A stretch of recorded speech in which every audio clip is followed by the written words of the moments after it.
Assalamualaikum warahmatullahi wabarakatuh. Selamat datang di channel Kang Slamet. Kali ini Kang Slamet akan membawakan kisah yang berjudul Mbak Patmi dan Wewe Gombel. Cerita ini ditulis oleh Indra Gunawan. Dan sebelum kita masuk ke ceritanya, buat kalian yang belum subscribe channel ini, tekan tombol subscribe-nya terlebih dahulu dan tekan tombol notifikasinya agar kalian tidak ketinggalan cerita seram lainnya dari Kang Slamet. Gak usah berlama-lama lagi, langsung saja kita masuk ke ceritanya. Mbak Patmi dan Wewe Gombel. Si pengurang dewa tanpanya kemira tepat.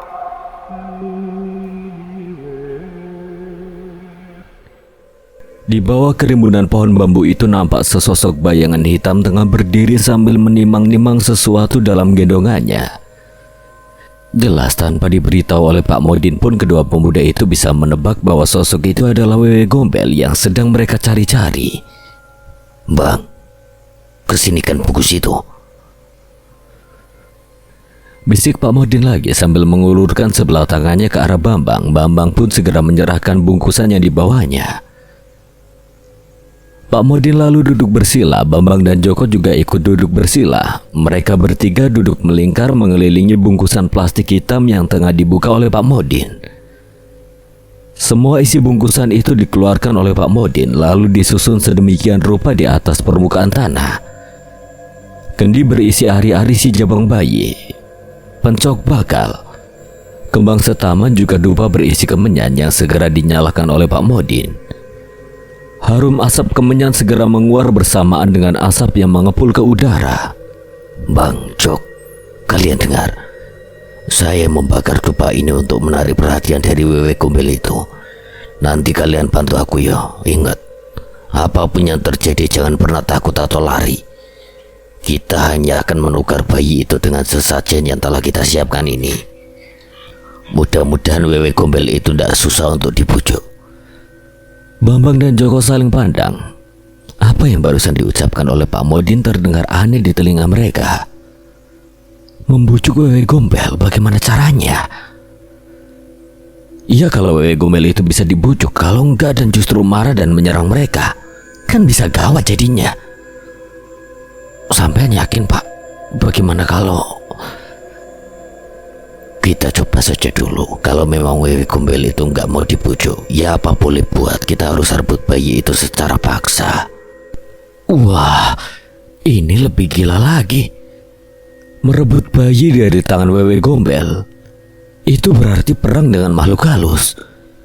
Dan makhluk halus penghuni Tegal Salahan yang bernama Wewe Gombel itu sudah sangat terkenal dengan kekejamannya. Iya, kalau mereka berhasil. Kalau gagal, bisa-bisa mereka yang justru jadi korban. Namun Bambang dan Joko merasa tidak punya pilihan. Bayi malang itu harus mereka selamatkan. Pak Modin lalu segera memulai ritualnya sambil duduk bersila menghadap pedupaan. Ia berkomat kamit membaca doa. Asap dupa mengepul, menyebarkan bau harum kemenyan yang begitu tajam. Angin berhembus perlahan membawa asap pedupaan itu menyebar ke segala penjuru, hingga sampai pada sosok si Wewe Gombel yang menyeramkan itu. Sontak makhluk itu menghentikan tembang yang ia nyanyikan, lalu pelan-pelan membalikkan badan dan melayang ke arah asal aroma yang menarik indera penciumannya. Tawa serak dan melengking terdengar menusuk gendang telinga saat makhluk itu semakin mendekat, membuat Bambang dan Joko tidak mampu menahan kedua lutut mereka yang gemetar hebat karena ketakutan. "Manusia lancang, berani kalian mengusikku?" Suara serak dari nenek tua bertubuh bungkuk itu sukses membuat bulu kuduk Bambang dan Joko meremang seketika. Apalagi saat keduanya melihat wajah dari sosok yang semakin mendekat ke arah mereka. Benar-benar sangat menyeramkan. Hingga tanpa sadar, kedua pemuda itu beringsut menggeser posisi duduk mereka ke arah belakang punggung Pak Modin.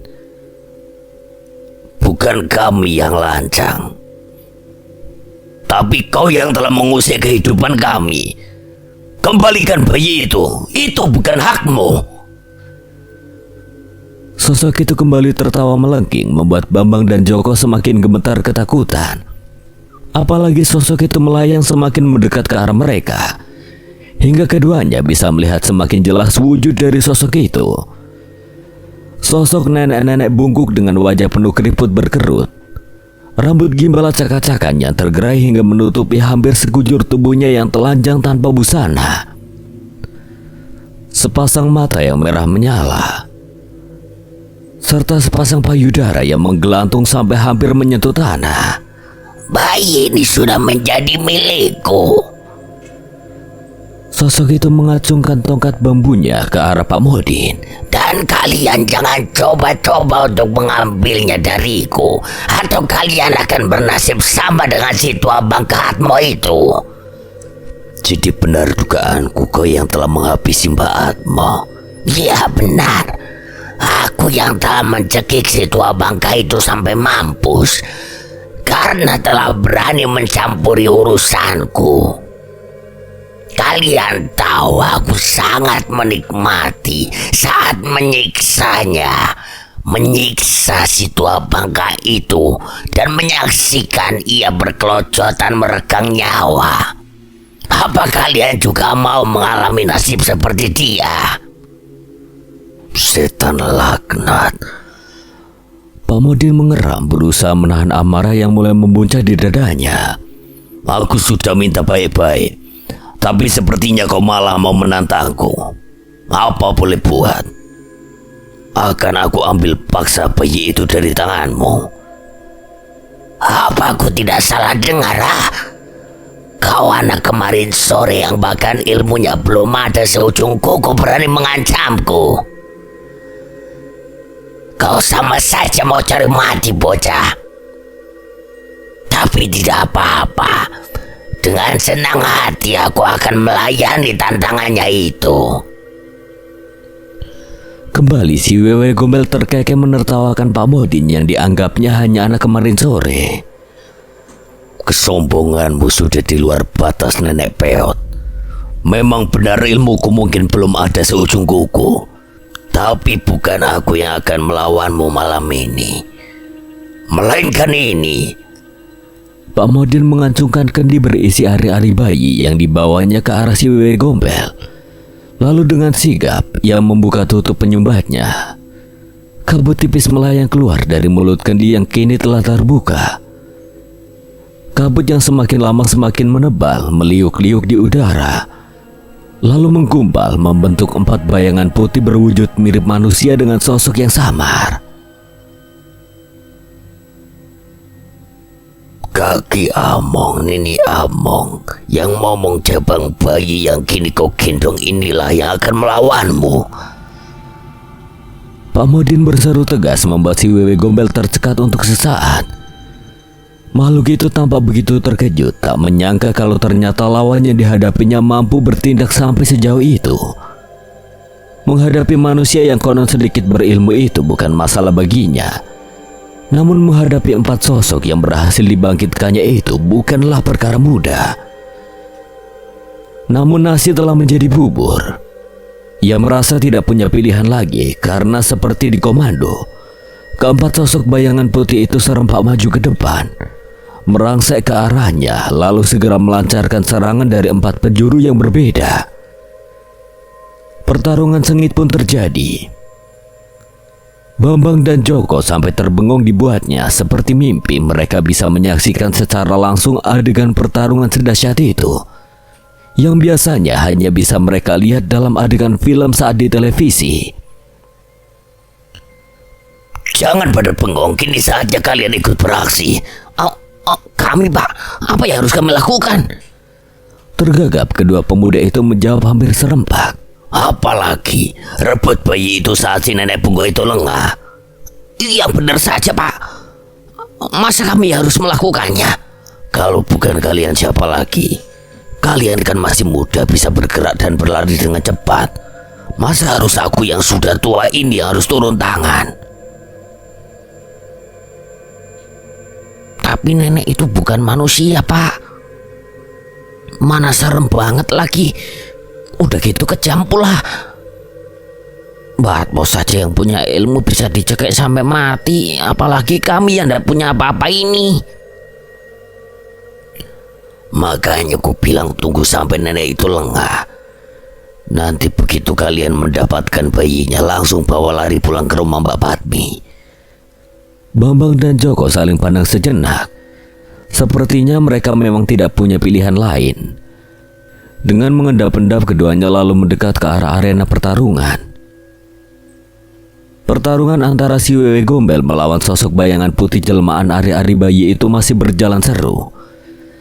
Si nenek bungkuk yang sekilas terlihat lemah itu ternyata sangat gesit meladeni serangan-serangan dari keempat sosok bayangan putih yang menjadi lawannya.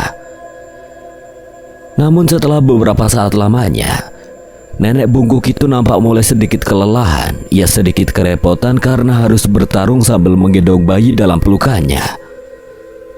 Beberapa kali serangan-serangan dari keempat bayangan putih itu berhasil mengenai tubuhnya, membuat si nenek bungkuk terpaksa harus berjumpalitan mundur untuk menghindar. Hingga pada satu kesempatan karena merasa sudah kewalahan, nenek bungkuk itu melompat ke atas, melanting ke udara lalu hinggap di sebuah dahan pohon besar yang tumbuh tidak jauh dari arena pertarungan itu. Bayi dalam gendongannya ia letakkan di atas dahan itu sebelum akhirnya ia kembali meluncur ke bawah dan menerjang lawan-lawannya. Pertarungan dahsyat kembali terjadi dan kali ini terlihat lebih seimbang meski jumlah mereka tidaklah seimbang, 4 lawan 1. Pak Modinnya menyadari adanya kesempatan bagus, segera memberi isyarat pada Bambang dan Joko untuk segera mengambil bayi malang itu. Wih, dan gimana ceritanya bayi bisa ditaruh di atas dahan seperti itu? Gerutu Bambang sambil mulai memanjat pohon yang lumayan tinggi itu. Namanya juga demit, Bang. Hati-hati saja kita ambilnya, jangan ribut dan berisik. Kalau sampai itu bayi bangun dan bergerak, terus jatuh dari atas sebelum sempat kita ambil, habislah sudah. Iya, aku tahu. Yang jadi masalah bagaimana cara kita ngambil bayi itu. Cara gendong bayi saja aku tidak tahu karena memang belum pernah megang bayi sama sekali. Alah, masa kalah sama si Wewe Gombel itu? Dia aja biasa gendong bayi, masa kamu enggak? Jangan meledek. Memangnya kamu tahu cara menggendong bayi yang baik dan benar? Ya ndak tahu wong aku juga belum pernah punya bayi. Yalah, wong sama-sama ndak tahu aja kok pakai meledek segala. Sambil terus berdebat dengan suara berbisik, kedua pemuda itu terus merangkak naik menuju ke arah dahan yang letaknya lumayan tinggi itu. Hingga akhirnya meski dengan bersusah payah, keduanya berhasil juga meraih tubuh bayi malang itu. Bambang segera menggendong bayi itu sekenanya. Beruntung bayi itu seolah sama sekali tidak merasa terusik dengan kegaduhan yang terjadi di sekitarnya dan masih lelap dalam tidurnya.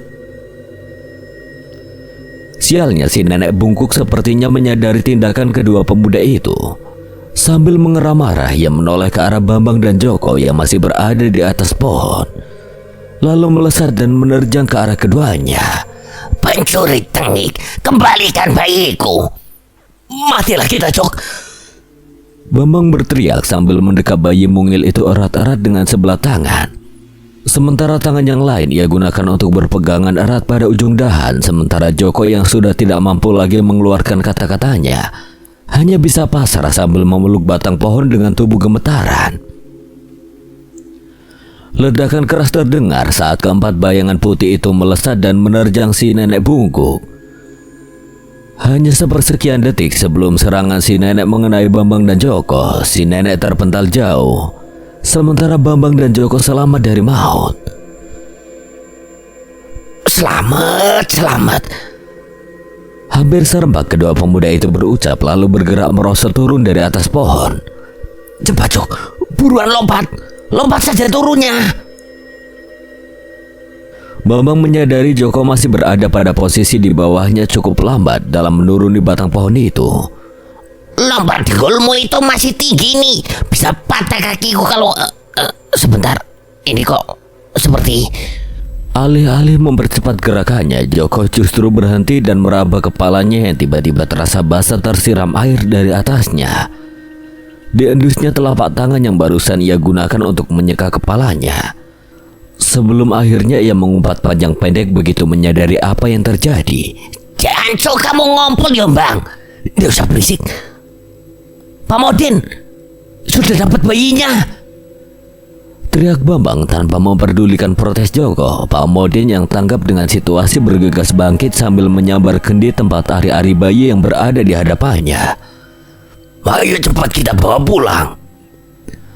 Mereka bertiga pun segera berlari kembali ke arah desa tanpa memperdulikannya sedang sibuk bertarung. Si nenek bungkuk yang mengetahui gelagat Pak Modin CS yang akan beranjak pergi berusaha untuk menghalangi, tapi sayang, keempat sosok bayangan putih itu sepertinya tidak mau memberinya kesempatan. Sampai di rumah Mbak Patmi, ketiga orang itu segera disambut dengan tangisan sukacita. Bayi yang hilang telah diketemukan dan Mbak Patmi juga sepertinya sudah siuman. Perempuan itu menangis sesegukan sambil memeluk sang bayi. Sekarang bagaimana Pak? Apakah sudah aman? Sedikit lagi Pak. Tolong hari-hari ini segera dikubur di samping ambang pintu tengah.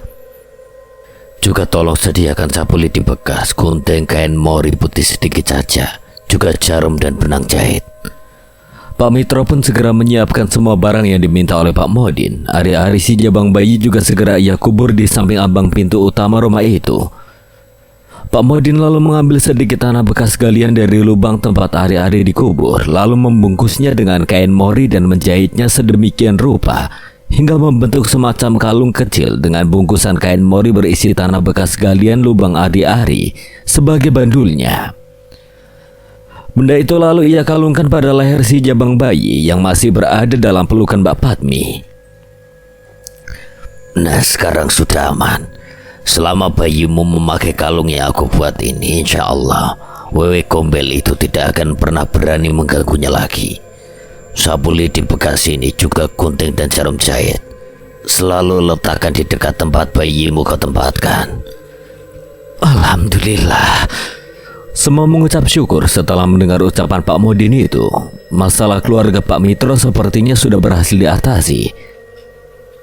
Tinggal mempersiapkan upacara pemakaman almarhum Mbak Atmo yang akan dilaksanakan besok pagi. Semua bisa bernafas lega kecuali si nenek bungkuk yang kini telah menjadi bulan-bulanan dari serangan keempat sosok bayangan putih yang mengeroyoknya.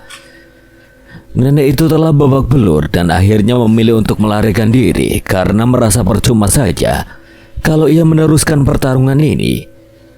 Keempat bayangan putih itu memang bukan lawan yang seimbang untuknya dan kesempatannya untuk mendapatkan jabang bayi yang ia inginkan itu sepertinya juga sudah tidak bisa diharapkan lagi. Melihat sang lawan kabur, keempat sosok bayangan putih itu lalu melesat terbang ke arah desa Kedung Songo. Lalu tanpa disadari oleh semua orang yang hadir di rumah Pak Mitro, keempatnya merasuk ke dalam kalung benang lawe berbandul bungkusan kain mori yang dipakai oleh si jabang bayi yang kemudian diberi nama Lintang itu. Laki-laki tua itu berjalan beriringan dengan anak bungsunya, menyusuri jalanan desa yang gelap dan sepi. Mereka baru saja pulang dari musola. Tidak begitu jauh memang jarak antara rumah mereka dengan musola yang terletak di pertengahan desa. Tapi jalanan desa berbatu dan minim penerangan itu membuat mereka harus berhati-hati dalam langkah. Kalau tidak mau kaki mereka tersandung oleh batu-batu jalanan dengan permukaan yang tidak rata. Sampai di sebuah pertigaan jalan, Mbah Atmo tiba-tiba menghentikan langkahnya. Mata tuanya memang sudah sedikit rabun, tidak sanggup melihat dengan jelas, apalagi di tengah gelapnya malam seperti ini. Namun mata batinnya yang sudah terasa dengan baik dari semenjak lama bisa merasakan bahwa tidak jauh di depan mereka telah menunggu sosok makhluk yang sepertinya kurang bersahabat. Di depan itu ada orang apa ndak toh? Tanya Mbah Atmo pada Anto, anak bungsunya yang berjalan di sebelahnya.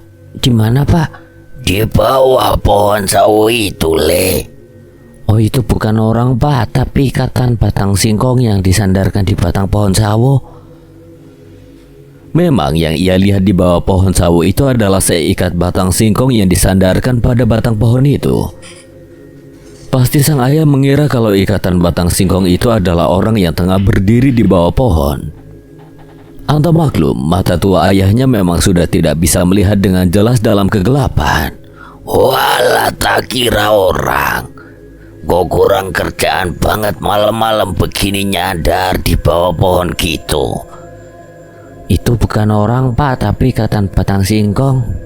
Iyo, bapak yang salah lihat, Yole. Ya sudah, kalau begitu kamu pulang duluan saja. Bapak masih ada urusan. Bapak mau kemana? Kan bapak udah bilang kalau bapak masih ada urusan. Kamu pulang duluan saja, bilang sama simbomu. Nggak usah bikin kopi buat bapak, sama nggak usah nyiapin makan malam juga buat bapak. Malam ini sepertinya bapak nggak makan dan ngopi di rumah. Anto yang memang dikenal sebagai anak penurut itu tidak membantah lagi ucapan sang bapak. Ia segera melangkah berbelok ke arah kiri di pertigaan jalan itu, menuju ke arah rumahnya yang hanya tinggal beberapa puluh meter lagi. Sementara Mbah Atmo masih berdiri di tempatnya tersenyum sambil memandangi kepergian sang anak. Senyum yang seketika memudar bersamaan dengan menghilangnya sosok sang anak sudah tidak terlihat lagi oleh mata tuanya. Dengan langkah pelan ia lalu berjalan menghampiri batang pohon sawo yang tumbuh di sisi jalan itu. Lalu berdiri menghadap ikatan batang singkong yang menyandar pada batangnya. Aku tak mau kau menungguku. Apa maumu? Suara tawa mengikik terdengar diiringi dengan berubahnya wujud ikatan batang singkong itu yang berubah menjadi sosok nenek-nenek bungkuk dengan rambut gimbal acak-acakan yang menutupi hampir seluruh tubuhnya. Aku mau nyawamu. Nenek bungkuk itu mendengus setelah meredakan tawanya. Tertatih ia mendekat ke arah Mbah Atmo, sebatang tongkat bambu yang menyangga tubuhnya yang terlihat begitu rentah. Aku tidak ada urusan denganmu. Setelah kau berani mencampuri urusanku, kini kau bilang tidak ada urusan denganku. Jangan menjadi pengecut kakek tua. Kau pasti tahu apa yang aku maksud, atau kau memang sudah tidak punya nyali untuk menghadapiku. Aku manusia, Nyai. Derajatku lebih tinggi daripada makhluk sepertimu. Jadi tidak ada alasan bagiku untuk takut menghadapimu. Bagus, berarti kau sudah siap mati untuk malam ini. Hidup dan matiku bukan ditentukan oleh makhluk sepertimu, Nyai. Lagi pula aku tidak takut mati jika itu untuk melindungi sesama dari perbuatan kejimu itu. Manusia sombong, ku cabut nyawamu malam ini juga. Nenek bungkuk itu tiba-tiba melesat ke depan menyerang Mbah Atmo dengan menggunakan tongkat bambunya. Serangannya tak terduga karena sosok yang terlihat begitu lemah itu ternyata mampu bergerak dengan sangat cepat. Namun bukan Mbah Atmo namanya kalau bisa dipecundangi dengan cara semudah itu. Meski laki-laki itu juga terlihat rentah dan lemah, namun masih sanggup berkelit untuk menghindar dari serangan yang tiba-tiba itu. Bahkan sambil menghindar, ia juga sempat melayangkan sebuah pukulan balasan yang mengarah tepat ke kepala si nenek bungkuk itu. Pukulan Mbah Atmo hanya menyambar angin karena sosok nenek bungkuk itu tiba-tiba lenyap sebelum pukulan Mbah Atmo mendarat di kepalanya. Pengecut. Mbah Atmo mendengus geram sambil melihat ke sekeliling mencari keberadaan sang lawan yang tiba-tiba hilang. Aku di sini, tua bangka. Terdengar suara si nenek dari arah atas. Mbah Atmo mendongak bersamaan dengan si nenek yang tengah duduk ongkang-ongkang di atas dahan itu, melemparkan tongkat bambunya. Ujung tongkat yang runcing itu mengarah tepat ke jantung Mbah Atmo. Kembali Mbah Atmo berkelit untuk menghindar. Serangan dari si nenek itu pun kembali melesat, namun dengan cepat nenek itu melancarkan serangan susulan. Masih dengan duduk berjuntai kaki di atas dahan pohon sawo, nenek bungkuk itu menjulurkan kedua tangannya ke depan. Ajaib, Lengan keriput si nenek ternyata bisa melar dan memanjang seperti karet. Dengan jari jemari mengembang membentuk cakar yang mengarah tepat ke leher Mbah Atmo. Mbah Atmo yang menyadari datangnya serangan susulan kembali mencoba menghindar dengan melompat ke arah samping. Dan begitu kedua kaki Mbah Atmo mendarat di permukaan tanah, dari dalam tanah muncul sepasang tangan keriput yang segera mencengkram pergelangan kaki laki-laki tua tersebut. Kena kau. Wajah si nenek tua itu muncul dari dalam tanah, menyeringai tepat di sela-sela kedua kaki keriput milik Mbah Atmo. Mbah Atmo meronta sekuat tenaga berusaha membebaskan diri dari cengkeraman tangan makhluk itu. Namun sepertinya usahanya ini sia-sia. Cengkeraman tangan si nenek terasa begitu kuat membelenggu kedua kakinya. Sia-sia kau berontak manusia pikun. Aku tahu sebagian ilmumu telah kau gunakan untuk menjaga perempuan hamil itu. Cukup pintar sekaligus juga sangat bodoh. Dengan menitipkan ilmunya pada gelang yang kau berikan pada perempuan itu, maka itu akan membuatmu malam ini menjadi manusia pikun yang tidak punya apa-apa. Aku suka ini karena dengan ini aku bisa lebih mudah untuk mencabut nyawamu. Kau dengar kakek pikun? Akan kucabut nyawamu malam ini juga, agar ilmu yang kau titipkan kepada perempuan itu juga musnah bersamaan dengan lenyapnya nyawamu. Sepertinya setelah ini aku akan dengan mudah bisa mengambil bayi dalam kandungan perempuan itu. Jangan harap. Mbah Atmo terus berusaha membebaskan diri dari cengkeraman makhluk itu. Kedua tangannya yang masih bebas ia gunakan untuk meraih tangan-tangan keriput yang membelenggu kakinya. Namun sia-sia, cengkeraman itu justru semakin kuat dan kini tangan keriput yang lentur bak karet itu melilit betisnya, lalu merayap bagai ular, menelusup di balik kain sarung yang dikenakan oleh Mbah Atmo. Sial! Mbah Atmo merutu keras saat cakar-cakar dari tangan keriput itu telah sampai di bagian pahanya, lalu terus merayap naik sampai ke pangkal paha dan Mbah Atmo menjerit setinggi langit. Kedua matanya mendelik-delik sampai terbalik. Tubuh rentanya kelojotan saat cakar dari makhluk berwujud nenek bungkuk itu mencengkeram organ paling vital di bagian pangkal pahanya. Lalu meremahnya dengan sangat kuat hingga apa yang telah diremas oleh cakar keriput itu hancur lumat tidak berbentuk lagi. Biadab! Mbah Atmo tergagap, tubuh rentanya limbung terhuyung beberapa langkah ke depan sebelum akhirnya ambruk menimpa bumi. Rasa sakit bukan kepalang yang ia rasakan membuatnya benar-benar tidak sanggup untuk menguasai tubuhnya.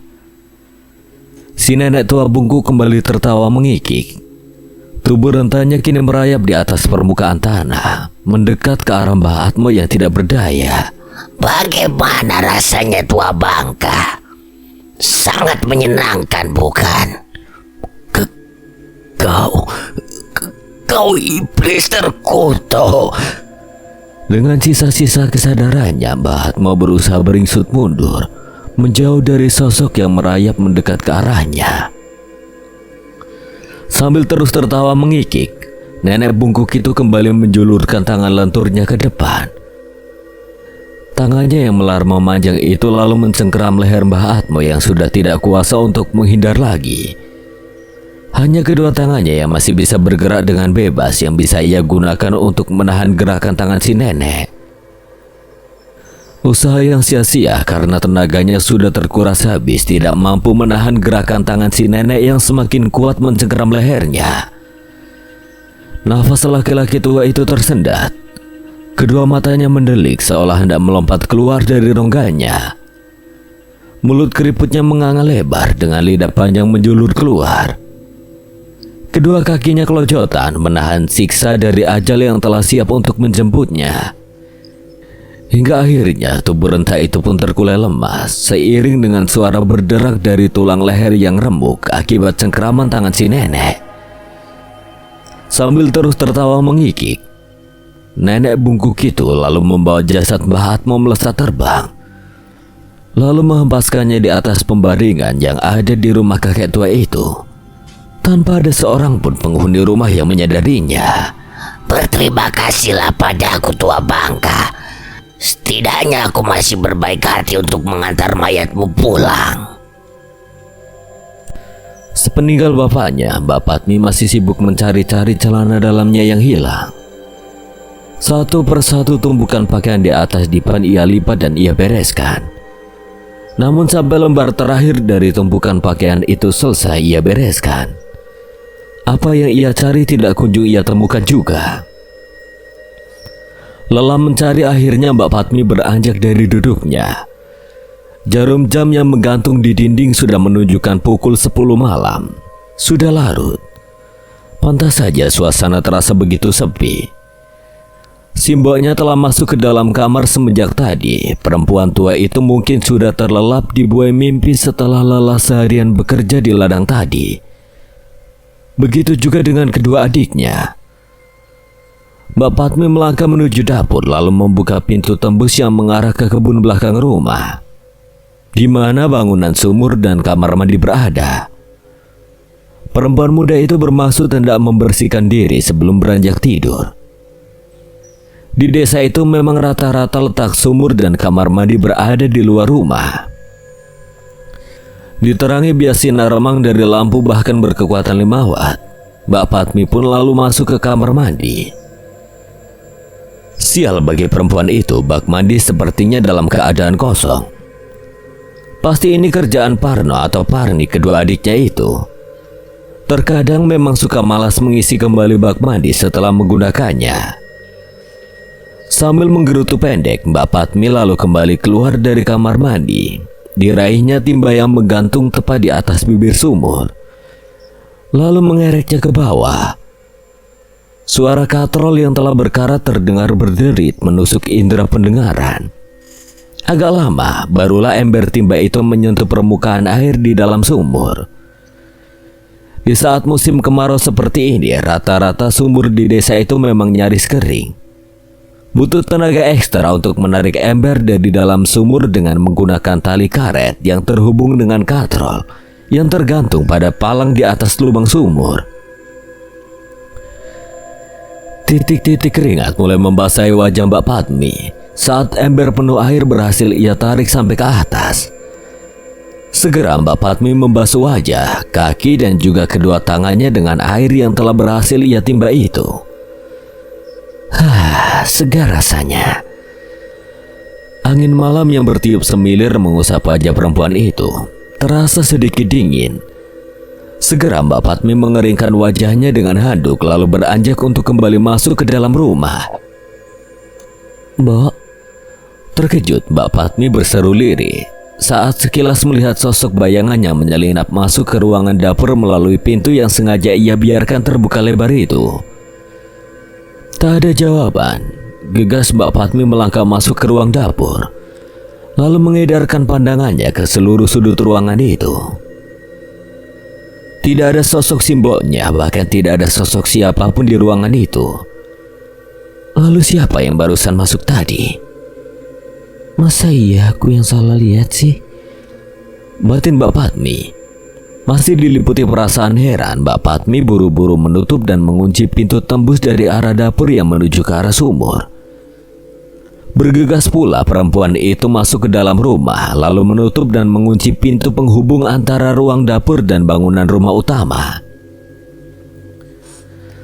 Sedikit liar matanya menatap pintu kamar simboknya yang tertutup rapat. Perlahan Mbak Patmi mendekat ke arah pintu itu dan membukanya. Nampak di atas dipan Mbok Mitro tengah tertidur pulas berselimut kain batik. "Mbok," panggil Mbak Patmi pelan. Tidak ada jawaban. Perempuan tua itu tidak sedikit pun bergeming di atas ranjang tempat tidurnya. Sepertinya ia telah tertidur dengan sangat pulas. "Cepat sekali si Mbok kembali tidur, padahal barusan dari dapur," pikir Mbak Patmi sambil pelan-pelan menutup kembali pintu kamar itu. Perempuan itu lalu melangkah menuju kamarnya setelah terlebih dahulu mematikan lampu di ruang tengah. Tak lupa tumpukan pakaian yang sebelumnya telah ia lipat itu ia bawa untuk ia masukkan ke dalam lemari yang berada di dalam kamarnya. Perlahan ia lalu mendorong pintu kamarnya hingga terbuka lebar. Astagfirullah. Mbak Fatmi nyaris terpekik saat sekilas matanya menangkap sekelebat bayangannya melintas di depan matanya. Parni. Sedikit gemetar Mbak Fatmi memanggil nama sang adik perempuan yang terkadang memang menyusulnya ke kamar itu karena takut tidur sendirian di kamarnya. Tidak ada jawaban pun juga tidak tampak sosok Parni di dalam kamar yang tidak seberapa luas itu. Kamar itu benar-benar kosong. Aneh, apa aku yang salah lihat ya? Gumam Mbak Fatmi sambil menutup pintu kamar, lalu melangkah perlahan menuju kamar besar yang berada di salah satu sudut ruangan itu. Suara deri dari ensel pintu lemari memecah kesunyian. Pintu lemari itu pun membuka lebar dan sontak Mbak Fatmi menjerit setinggi langit saat mendapati di lemari-lemari muncul seraut wajah menyeramkan yang menyeringai ke arahnya. Wajah seorang nenek renta penuh keriput dengan rambut gimbal memutih acak-acakan, serta bibir menyeringai lebar memamerkan gigi-giginya yang menghitam. Nenek bungkuk itu tertawa mengkikik, membuat Mbak Fatmi tanpa sengaja menjatuhkan tumpukan pakaian yang di bekapnya, hingga berserakan di atas lantai perlahan dengan wajah tegang dan mata membeliak nyalang. Mbak Fatmi melangkah mundur sambil mendekap mulutnya dengan sebelah tangan. Perlahan juga si nenek bungkuk itu melayang keluar dari dalam lemari. Biar sinar lampu kamar menerangi sosok itu. Sosok yang benar-benar sangat menyeramkan membuat Mbak Fatmi bergidik ngeri menyaksikan penampilannya. Sosok nenek bungkuk dengan wajah penuh keriput, rambut gimbal memutih acak-acakan, dan sepasang payudara besar yang menggelantung hingga nyaris menyentuh permukaan lantai tanpa ada sehelai benang pun yang menutupinya. Ku ambil bajimu malam ini juga. Geram nenek bungkuk itu sambil mendorong tubuh Mbak Fatmi hingga perempuan itu jatuh terjengkang ke atas dipan. Dengan cepat seolah tidak mau memberi kesempatan kepada Mbak Fatmi untuk menyadari apa yang telah terjadi, nenek bungkuk itu lalu menindih tubuh Mbak Fatmi dan menekan perut Mbak Fatmi dengan sekuat tenaga, membuat Mbak Fatmi kembali menjerit setinggi langit. Tidak, jangan, Simbo. Jerit perempuan itu melengking. Jeritan perempuan itu sukses membangunkan semua penghuni rumah, Mbak Mitro, Parno, dan Parni. Ketiganya segera menghambur ke kamar Mbak Fatmi dan jeritan melengking kembali terdengar. Kali ini keluar dari mulut Mbak Mitro saat perempuan tua itu mendapati si anak sulung tengah tergolek di atas kasur dengan darah menggenang di sekitar selangkangannya. Parno, susul papamu ke rumah Mbak Atmo, dan kau Parni cepat jemput Mbak Sumi. Malam telah larut, suasana di desa Kedung Songo terlihat mulai sepi, kecuali di rumah Mbak Atmo karena memang hampir semua warga desa yang laki-laki mereka berkumpul di sana, sementara yang perempuan lebih memilih untuk bergelung di balik selimut semenjak pada Isya tadi. Hawa dingin musim kemarau ditambah dengan rasa lelah setelah seharian bekerja memang lebih cepat mendatangkan rasa kantuk. Namun tidak demikian dengan Mbah Sumi. Meski perempuan tua itu juga sudah tergolek di atas dipan semenjak tadi, namun rasa kantuk yang ia tunggu tidak jua datang menyapa. Entah kenapa, semenjak sore tadi hatinya resah. Ada perasaan tidak enak yang mengganggu pikirannya. Ditambah dengan kabar meninggalnya Mbah Atmo dengan cara yang tidak wajar, membuat perasaan perempuan yang dikenal sebagai dukun bayi itu semakin tidak tenang. Kabar kematian seseorang memang selalu membawa kesan menakutkan. Sejenak wanita tua itu menggeliat lalu menyibak kain jarik yang menutupi sebagian tubuhnya. Perlahan ia lalu beranjak bangun lalu turun dari atas dipan. Dituangnya air teh dari dalam teko yang berada di atas meja bulat di sisi ranjang itu ke dalam gelas kaleng bercorak putih hijau. Lalu ditenggaknya pelan-pelan. segar rasanya meski hanya air teh tawar yang sudah dingin. Perempuan tua itu lalu duduk di kursi rotan yang ada di samping meja itu. Kedua tangan keriputnya lalu sibuk meracik inang.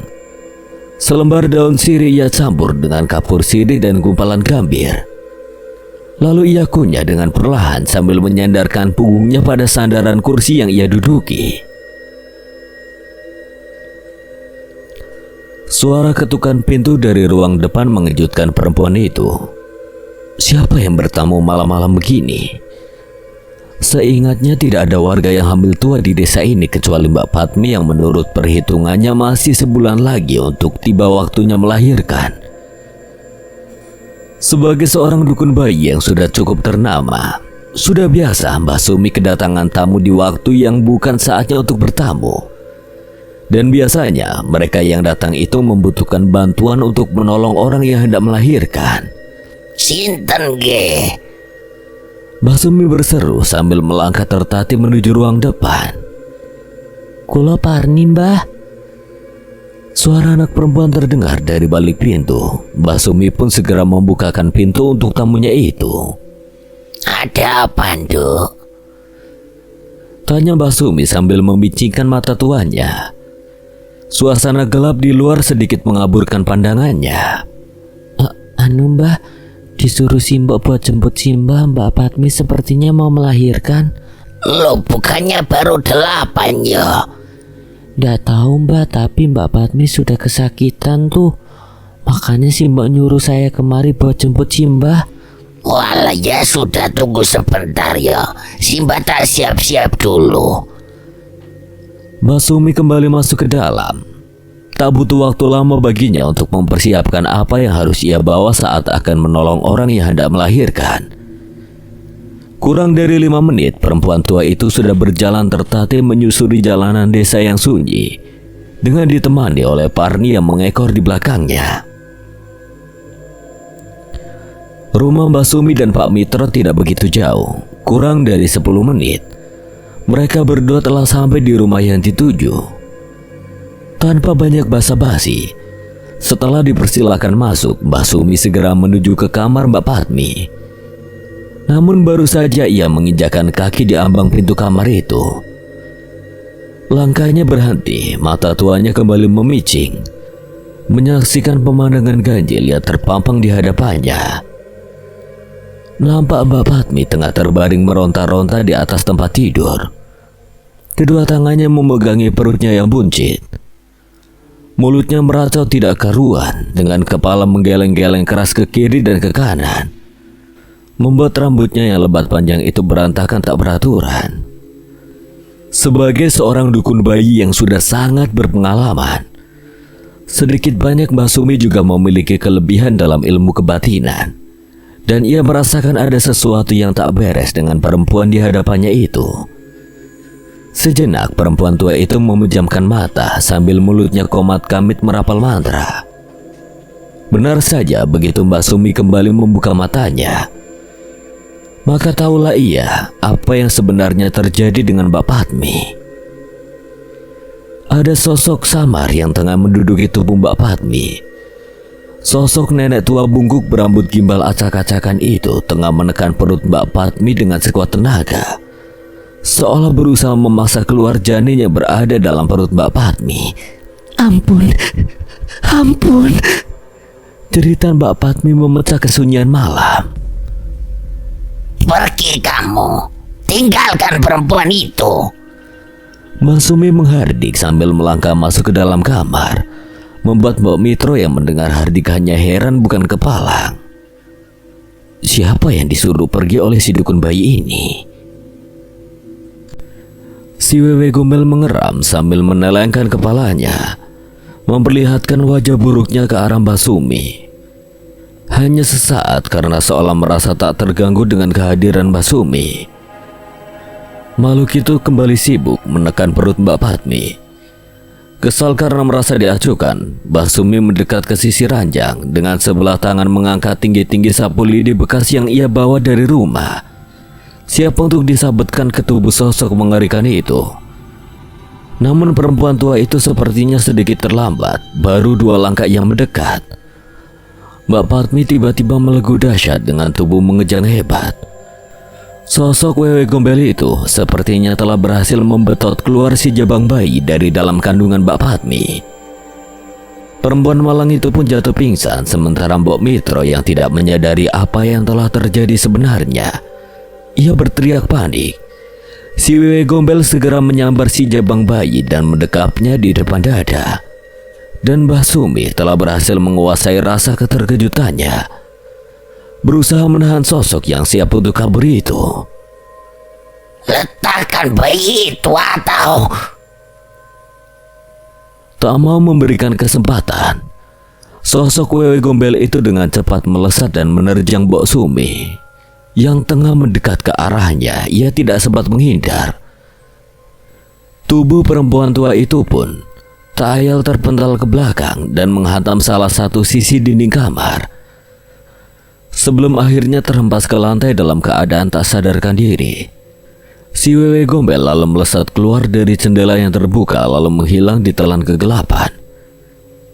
Kejadian itu terjadi dengan sangat cepat, membuat Mbok Mitro hanya bisa terbengong sesaat, sebelum akhirnya menjadi setinggi langit begitu menyadari cucu pertamanya yang baru keluar dari rahim sang anak raib begitu saja dari depan matanya. Jadi begitu Pak ceritanya, sampai kemudian sampean datang untuk menyelamatkan bayi itu. Mbak Sumi mengakhiri ceritanya, sementara Pak Modin yang mendengarkannya hanya mengangguk-anggukkan kepala. Lalu bagaimana keadaan si ibu jabang bayi sekarang, Mbak? Saya hanya bisa membantu semampu saya, Pak. Tapi ada baiknya Patmi segera dibawa ke rumah sakit. Memang sekarang dia sudah sadar, bahkan sudah bisa menyusui anaknya. Tapi mengingat pendarahannya begitu hebat tadi, sepertinya dia butuh perawatan lebih lanjut di rumah sakit. Pak Modin lalu bermusyawarah dengan Pak Mitro dan beberapa warga yang masih berada di rumah itu. Alhamdulillah banyak warga yang mau menolong. Malam itu juga Mbak Patmi beserta bayinya segera dibawa ke rumah sakit yang berada di kota kabupaten. Dan alhamdulillahnya setelah beberapa hari dirawat, Mbak Patmi beserta bayinya sudah bisa dibawa pulang dalam keadaan sehat walafiat, tidak kurang satu apapun. Selepas kejadian itu, baik Mbak Patmi maupun sang jabang bayi tidak pernah lagi mengalami gangguan-gangguan dari si makhluk menyeramkan itu. Entah karena kalung benang lawe berbandul kain kumal yang dipakaikan oleh Pak Modin di leher sang bayi, atau karena sebab lain, Mbak Patmi sangat bersyukur akan hal itu. Sang suami juga telah kembali dari kota setelah mendengar kelahiran anak pertamanya itu. Laki-laki itu tidak sanggup membendung rasa bahagianya karena telah dikaruniai seorang anak laki-laki yang montok dan tampan. Demikian juga dengan Pak dan Mbok Mitro. Kedua orang tua itu bahkan tidak sanggup membendung air mata mereka. Air mata bahagia tentunya, karena cucu pertama yang telah lama mereka idam-idamkan itu kini telah hadir di tengah-tengah keluarga mereka. Ya, kebahagiaan tengah menyelimuti keluarga kecil nan sederhana itu. Hingga tanpa sadar, mereka melupakan satu misteri yang hingga saat ini belum terpecahkan. Misteri tentang hilangnya celana dalam Mbak Patmi. Sekian dan terima kasih buat Indra Gunawan yang telah mengizinkan saya membawakan ceritanya. Apabila ada kesalahan atau kekurangan, Kang Selamat memohon maaf sebesar-besarnya. Dan akhir kata, Kang Selamat pamit undur diri. Wassalamualaikum warahmatullahi wabarakatuh.